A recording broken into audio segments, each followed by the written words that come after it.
Olá, tudo bem? Seja bem-vindo a mais uma aula da Cápsula Descomplicando Ciências. E para a aula de hoje, nós vamos ver continuidade de funções. Vamos ver aqui exercícios sobre continuidade de funções. Na aula anterior, nós demos uma introdução, também resolvemos alguns exercícios. Hoje vamos ver uns exercícios diferentes dos que vimos na aula anterior, ok? E se já gostou do tema para esta aula, deixe seu like, se inscreva se ainda não é inscrito e compartilhe este vídeo com aqueles que você conhece, pois esse vídeo irá ajudar a todos, ok? Então, uma dica. Em todas as minhas aulas, por favor, não apenas assista o vídeo, assista como forma de estudo. Assista o vídeo com caderno e caneta na mão. Vai anotando tudo, vai anotando cada passo.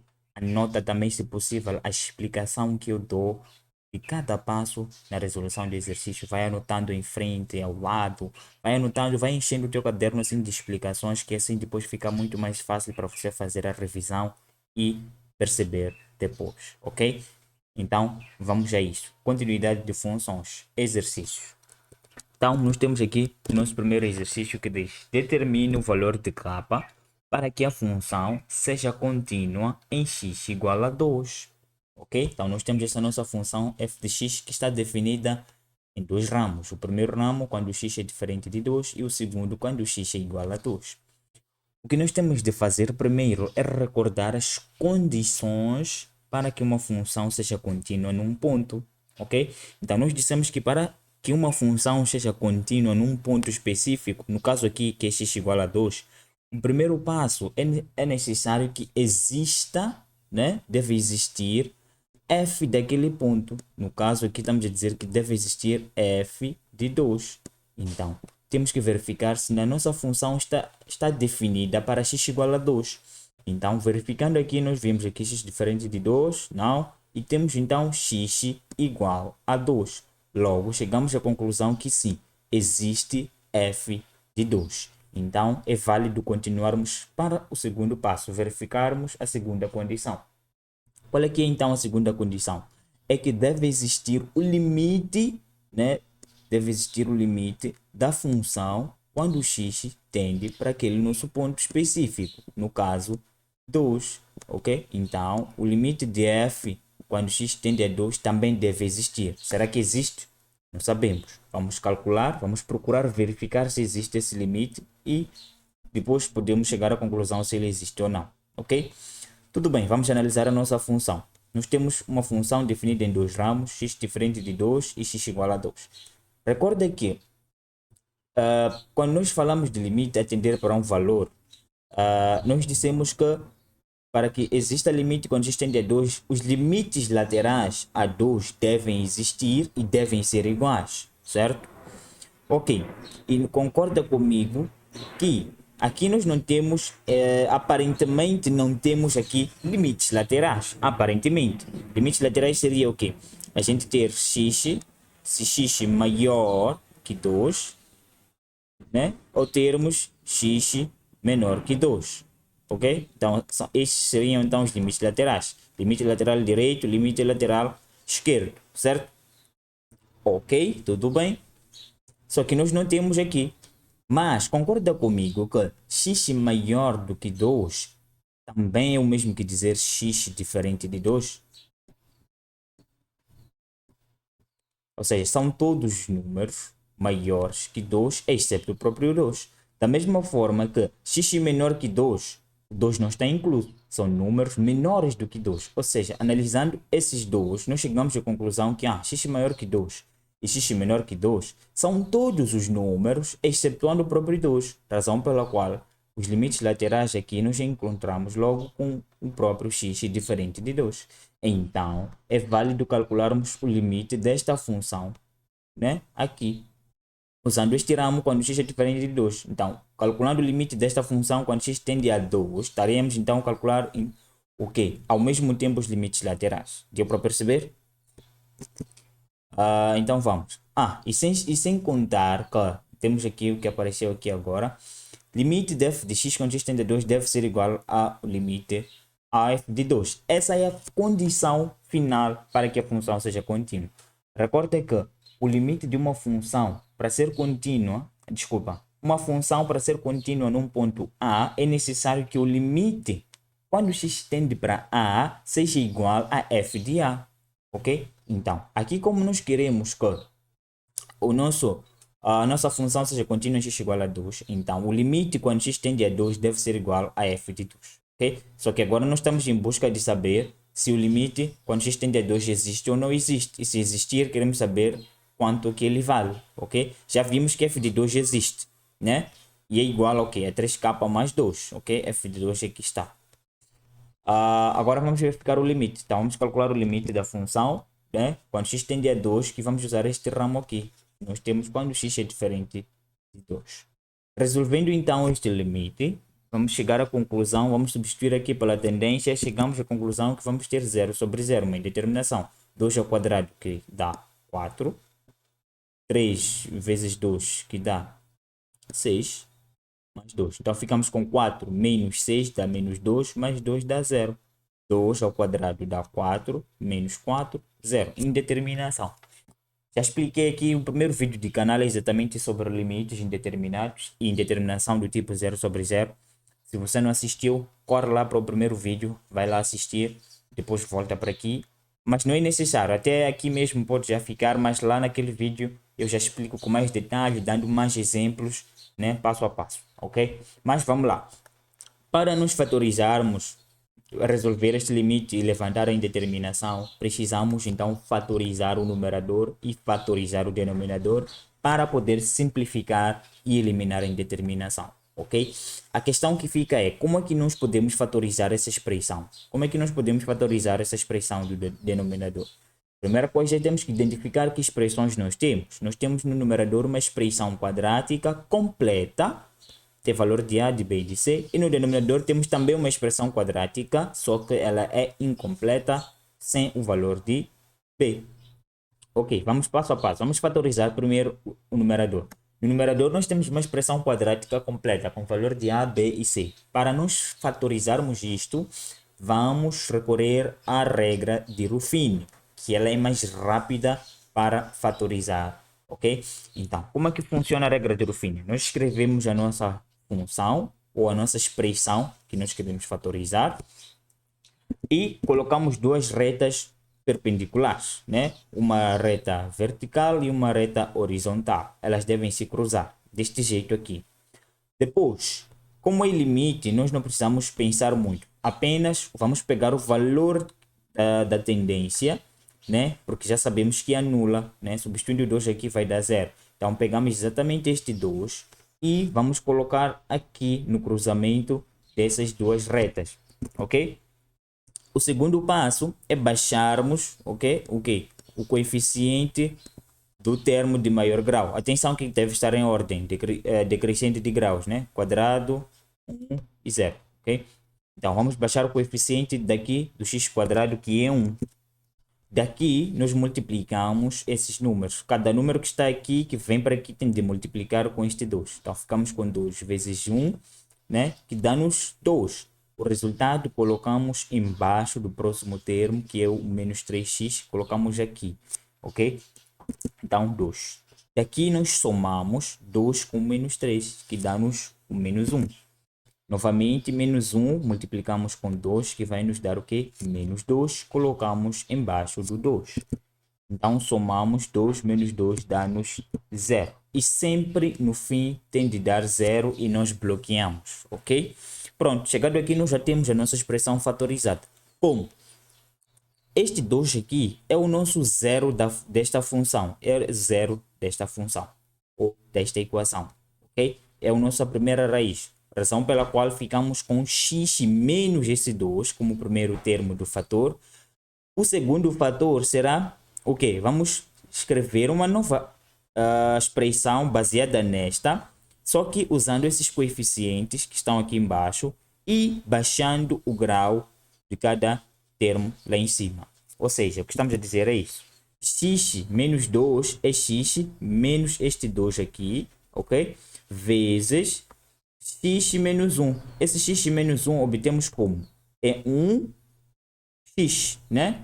Aqui tínhamos o quê? X ao quadrado. Então passamos a ter, então baixamos o grau desse x ao quadrado, passa a ser x vezes 1, que dá x, que é este, menos 1, né? Apenas. Antes tínhamos o que? X, baixando o grau do x fica apenas 1, né? Então ficamos com menos 1 vezes 1, que é menos 1, ok? Então apenas ficamos com x menos 1. Deu para entender? Escrevemos uma nova expressão com esses termos, baixando o grau, né, do que já tínhamos lá em cima. Eu tinha x ao quadrado, baixa o grau, fica x. Eu tinha x, baixa o grau, só fica 1, ok? Logo ficamos com x menos 1, tá certo? Ou seja, esta nossa expressão aqui é equivalente a termos este produto aqui, certo? Pronto, então já fatorizamos esta expressão. Agora vamos fatorizar o denominador. Que tipo de expressão temos? Uma expressão quadrática incompleta sem valor de b. O que precisamos? Podíamos também recorrer a este método, mas para aqui não precisamos. Nós podemos recorrer aqui à diferença de quadrados, ok? Diferença de quadrados que diz o quê? Que se eu tenho x quadrado menos y quadrado é equivalente a ter um produto da diferença pelo produto da soma, ok? Então nós teremos aqui, ou seja, par conjugado, né? X menos y vezes x mais y. Então já temos aqui uma expressão fatorizada. Então, o único trabalho que nós temos é transformar o quê? Esse 4 numa potência de expoente 2. Ou seja, 2 ao quadrado dá 4. Então nós podemos escrever o 4 na forma de 2 elevado a 2, que dá 4 também. Então, sendo assim, já temos aqui diferença de quadrados. Então, ficamos com o quê? Com x menos y, que é 2, vezes x mais y, também, que é 2. Logo, ficamos então com essa expressão também fatorizada desse jeito. Deu para entender? Vamos avançar. Agora vamos reescrever o nosso limite, substituindo as suas expressões equivalentes fatorizadas. Então, aqui no numerador, verificamos que desculpa, aqui eu queria apagar aqui isto, mas ok, não há necessidade. Essa expressão do numerador, verificamos que a sua expressão fatorizada é esta, então substituímos lá, e a do denominador, verificamos que é essa.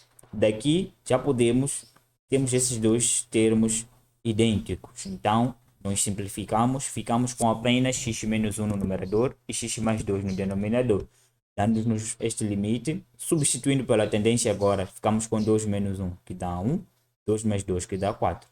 Logo, o resultado do limite quando x tende a 2 é 1 quarto. Ou seja, existe limite quando x tende a 2 e esse limite é igual a 1 sobre 4. O segundo passo, então, é nós voltarmos para...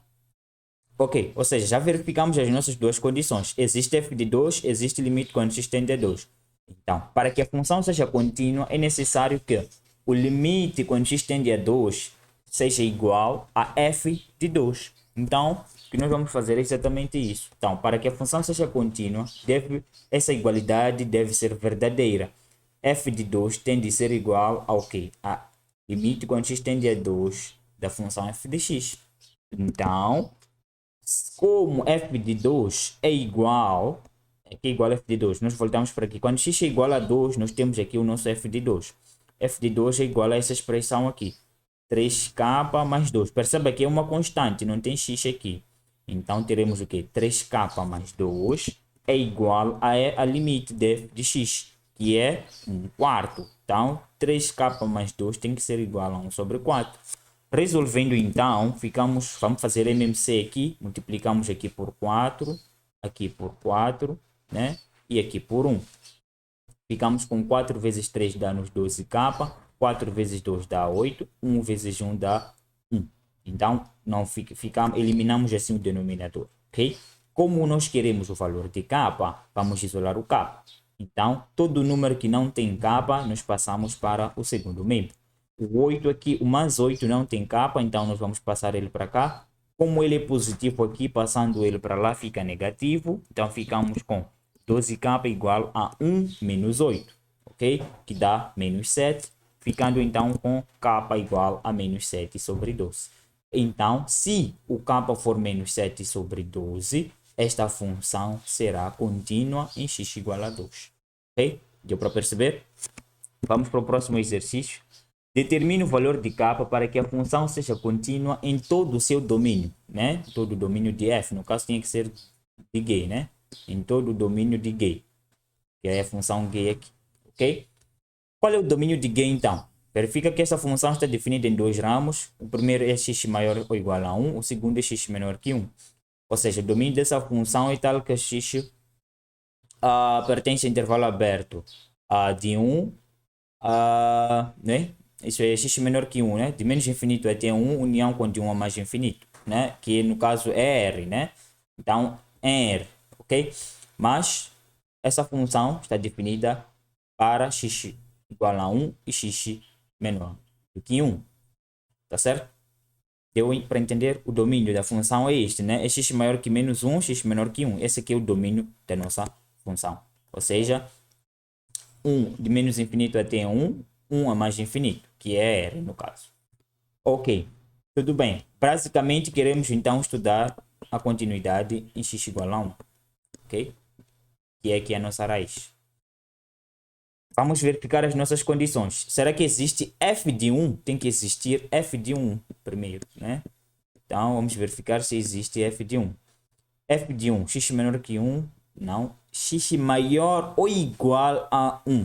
Então existe sim f de 1, ok? Existe f de 1, está definido. Então significa que se quiséssemos calcular f de 1, íamos substituir aqui por 1 e teríamos 2 sobre k, né? Seria o f de 1. Mas não é necessário, ok? Não é necessário. Já vou explicar porquê. Então, existe f de 1. Qual é o próximo passo? A próxima condição é que temos de verificar o limite, né? Quando x tende para aquele nosso ponto 1, ok? Então, vamos verificar se existe o limite de g quando x tende a 1. Ok, nós já vimos que para que existir o limite da função, eu aqui coloquei f, mas tinha que ser g, ok? Para existir o limite de g quando x tende a 1, é necessário que os limites laterais a 1 sejam iguais, ok? Só assim é que vai existir limite quando x tende a 1. Então, vamos calcular primeiro os limites laterais. Então, primeiro aqui vamos ter o limite lateral direito de g, ok? Aqui eu coloquei f, mas tem que ser g. Então, qual é? Vamos verificar aqui, temos x maior que 1. Então, esta expressão que temos que usar para o limite lateral direito. Então, ficamos com limite de 2 sobre kx, quando x tende a 1 pela direita, é igual, substituindo aqui por 1, ficamos com apenas o que? 2 sobre k. Depois vamos para o limite lateral esquerdo, que ficamos com x menor que 1 aqui. Então, é 2 menos x, né? Então, 2 menos x, substituindo por 1 aqui, ficamos com 2 menos 1, que dá 1. Ok? Então, temos aqui já os limites laterais. O que é necessário? Para que exista o limite, quando x tende a 1, os limites laterais devem ser iguais. Então, vamos igualar os limites laterais. Ok? Ou seja, ficamos com o limite lateral direito, que é 2 sobre k, deve ser igual ao limite lateral esquerdo, que é igual a 1. Então, resolvendo aqui, nós ficamos com k igual a 2. Basicamente, já encontramos o valor de k para que essa função seja contínua. Atenção que a condição final para a continuidade desta função é que o limite, quando x tende para 1 da função g, né, de x, tem que ser igual ao g, né, de 1. Tá certo? Essa é a condição para a continuidade de uma função, num ponto, no caso aqui 1. Então, nós já verificamos que g de 1 existe, certo? Se g de 1 existe, nós vimos que existe aqui. G de 1 existe. Se formos para calcular g de 1, nós diríamos que é 2 sobre k, certo? Concorda comigo? Seria 2 sobre k, porque íamos colocar 1 aqui, só ficava k vezes 1, que dá k, logo 2 sobre k. Esse é g de 1. Então, g de 1 dá isto. Tem de ser igual ao que? A limite quando x tende a 1. E nós sabemos que para que o limite, quando x tende a 1 de G, ou seja, exista, os limites laterais a 1 devem existir e devem ser iguais. E se eles forem iguais, então este limite também é igual aos limites laterais. Concorda comigo? Então, verifica aqui. O limite lateral direito é igual a 2 sobre k, que é exatamente igual ao nosso 2 sobre k aqui, que é o G de 1. Logo, se isto aqui é válido, então já não há necessidade de a gente ainda ter que verificar isso, ok? Logo, quando k é igual a 2, a função é contínua, ok? Basicamente, de uma forma geral, sempre que você tiver um exercício deste gênero, tem aqui uma função, te pedem para calcular o valor de k para que a função seja contínua. E aqui você só tem pontos laterais, x maior, x menor.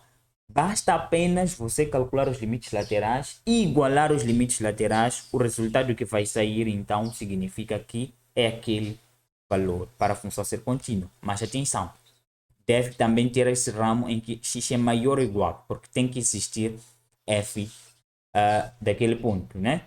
Agora, se apenas tiver maior e menor e não tiver igual, essa função não tem como ela ser contínua naquele ponto, tá certo? Deu para entender? Espero que não esteja complicado, que esteja simples, certo? Vamos para o próximo então. Determine o valor de P para que a função seja contínua em x igual a 2. Este exercício é idêntico ao anterior. Verificamos primeiro se existe f de 2. Existe. No caso é h aqui, né? H de 2 existe. O segundo passo é verificar se o limite existe. No caso seria então calcular os limites laterais, né? Então aqui h de 2 existe, né? H de 2 existe.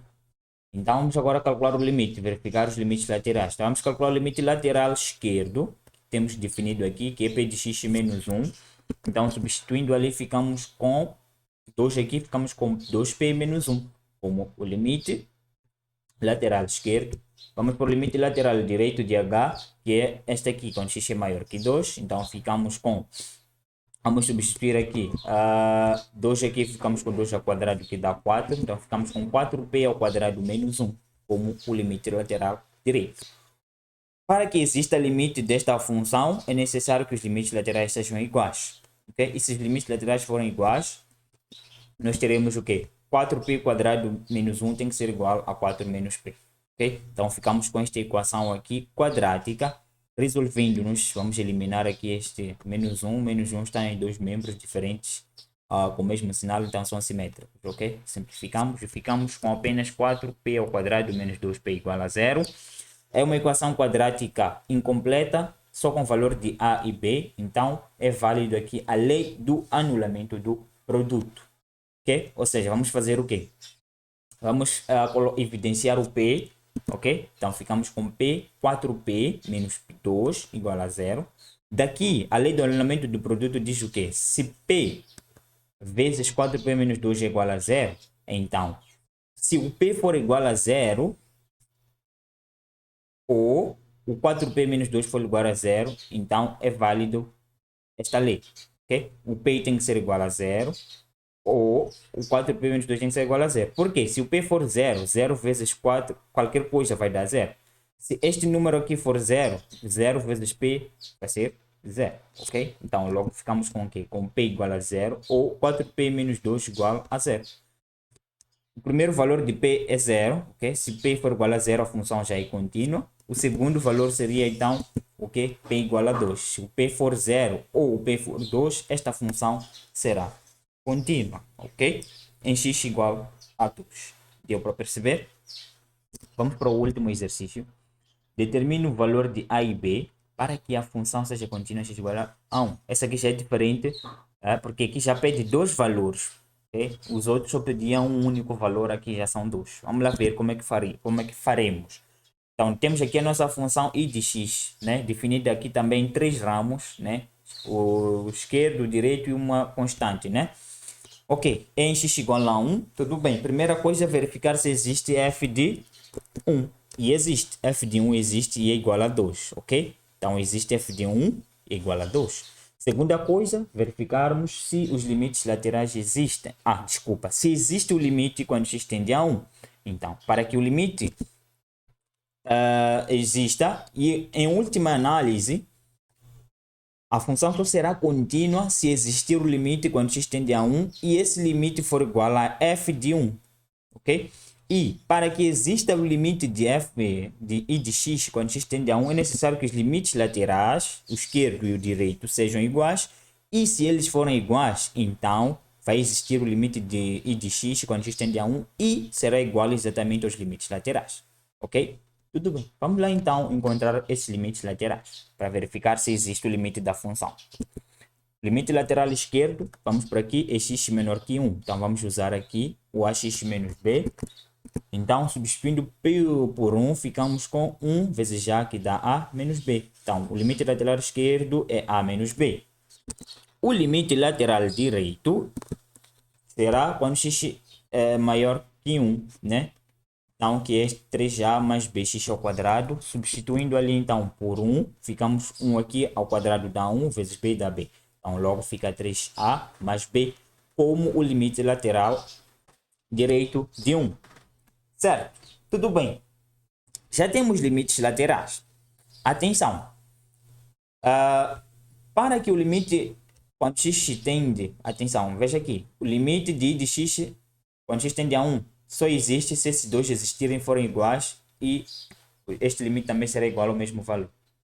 Só que então, nós não podíamos igualar este valor a este, mas não teríamos nenhuma solução, porque ficaremos com uma expressão sem solução. Para isso temos que ser espertos. Veja só, este limite aqui tem que ser igual a este, tem que ser igual a este. Este, então, sozinho, significa que ele próprio tem que ser igual a este limite e este também tem que ser igual a este limite, de forma individualizada, certo? O limite lateral esquerdo tem que ser igual. Aliás, desculpa, eu estava a focar aqui. Aqui. Se o limite lateral esquerdo é igual ao limite lateral direito, então existe limite, certo? Então, se nós estamos agora a concordar que estamos a assumir que os limites laterais já são iguais. Está aqui a condição, né? E já existe o limite. Então já estamos a tratar desse ponto. No caso aqui estava a faltar aqui f de 1 aqui, né? É o que está a faltar aqui, que eu tinha que analisar, ok? Então, se o limite lateral esquerdo é igual a este limite e é igual a f de 1, então eu posso considerar que o limite lateral esquerdo tem que ser igual a f de 1 e o limite lateral direito também tem que ser igual a f de 1, ok? Então, basicamente, ficaríamos com limite lateral esquerdo é igual a f de 1, que é 2. O limite lateral direito é igual a f de 1 também, que é 2. Por isso que ficamos com a menos b igual a 2. 3a menos mais b também igual a 2. Certo? Deu para entender? Porque se é o mesmo que a gente ter aqui, se isto aqui é igual a 2 e isto é igual a 2, é o mesmo que a gente então dizer que 3a mais b é igual a menos b, que é exatamente o que é igualar os limites laterais. Certo? Deu para perceber essa parte? Deu? Então, sendo assim, ficamos com esse sistema de duas equações e duas incógnitas. Okay? Então, como é que nós podemos resolver isso? Existem vários métodos de resolução de sistema de equações. Okay? Nós aqui vamos usar um que será rápido aqui, que é o método de adição ordenada. Okay? Basicamente, é só adicionar assim, de forma ordenada, né? Como o próprio nome já diz. Temos aqui menos b mais b, adicionando aqui isso dá zero. Então, ficamos com a mais 3a, dá-nos 4a. 2 mais 2 dá 4. Então, ficamos com 4a mais igual a 4. Logo, o a igual a 1. Depois, podemos aplicar o método de substituição para encontrar o valor de b. Podemos pegar essa expressão do numerador. Vamos isolar o b aqui, passando o a para lá. Ficamos, então, com b igual a menos 2, que significa, então, que o b será igual a menos 1. Ou seja, se o a for igual a 1 e o b for igual a menos 1, esta função será contínua em x igual a 1. E chegando assim ao final da nossa aula de hoje, espero que tenham entendido tudo. Quem não entendeu, volte o vídeo, assista novamente, passo a passo e vai anotando novamente. Como eu disse, tem que anotar tudo passo a passo. Cada passo que eu dou aqui, também tens que anotar. Cada explicação que eu dou, anota. E anota as dúvidas também, porque só assim você vai conseguir esclarecer, ok? Então, Agradeço por ter chegado até aqui. Deixa o seu comentário. O que achou desse vídeo? Deixa o seu like, compartilha esse vídeo com aquele que precisa e ativa o sininho das notificações para receber todas as novidades aqui, todos os vídeos novos quando eu for a publicar, ok? É isso, até o próximo Cápsula Descomplica. Obrigado e até lá.